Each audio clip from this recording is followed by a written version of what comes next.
As per 456 page number 69 पे जो stress versus strain curve है कंक्रीट का, उसमें एक्स और वाई एक्सिस में कुछ वैल्यूज़ दिए हैं। पहले लिखा है FCK, फिर लिखा है 0.67 FCK, फिर लिखा है 0.45 FCK, फिर नीचे लिखा है 0.002, 0.0035। ये क्या होता है? मान लो मैंने कॉलम कास्टिंग किया है जिसका ग्रेड है M50, ठीक है।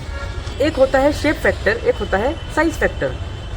अगर सेम ग्रेड का हम क्यूब भी कास्टिंग करते हैं और सिलेंडर भी कास्टिंग करते हैं, तो आपको पता है कि सिलेंडर में आए हुए वैल्यू को हम 1.25 से मल्टीप्लाई करते हैं ताकि वो क्यूब के इक्विवेलेंट हो जाए।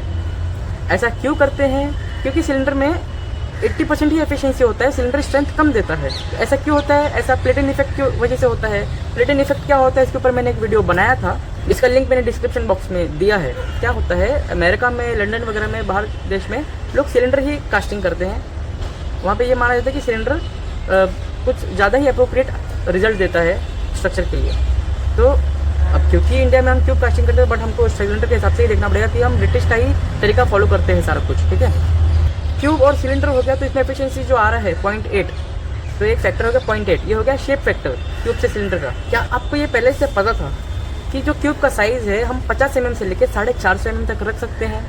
150 mm का जो साइज़ है, बहुत सारे स्टडीज से, ट्रायल से ये पता चला है कि 150 mm का साइज़ कुछ ज़्यादा ही अप्रोप्रिएट रिजल्ट देता है।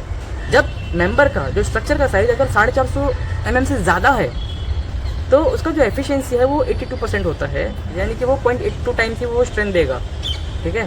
तो मैंने जो शेप फैक्टर बताया था क्यूब से सिलेंडर का 0.8, और अभी जो मैं साइज़ फैक्टर बता रहा हूँ 0.82, जब मैं दोनों को मल्टीप्लाई करूँगा तो वैल्यू आएगा 0.67। तो वो जो 0.67 है वो यही है, ठीक है। इसके नीचे 0.45 लिखा है, वो क्या है? वो एक्चुअली फैक्टर ऑफ सेफ्टी होता है 1.5। ये मटेरियल के क्वालिटी के लिए होता है।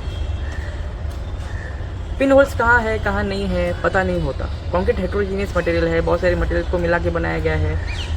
मटेरियल के सोर्सेस डिफर कर सकते हैं, वर्कमैनशिप एरर हो सकता है, कोई गलती से हॉपर वॉश करने के चक्कर में ज़्यादा पानी में डाल चुका होगा, कुछ भी हो सकता है, या फिर टेम्पिंग प्रॉपरली नहीं किया होगा, कुछ भी हो सकता है, या कॉम्पैक्शन नहीं किया होगा।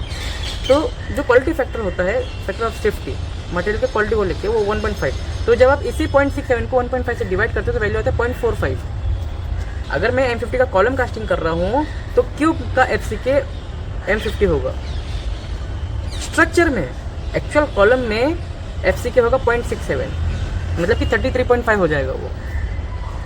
और जो डिज़ाइन करते वक्त डिज़ाइनर क्या अज्यूम करेगा? 0.45, यानी कि 22.5, कि इस पर 22.5 से ज़्यादा स्ट्रेस नहीं आना चाहिए, इसके हिसाब से वो डिज़ाइन करेगा।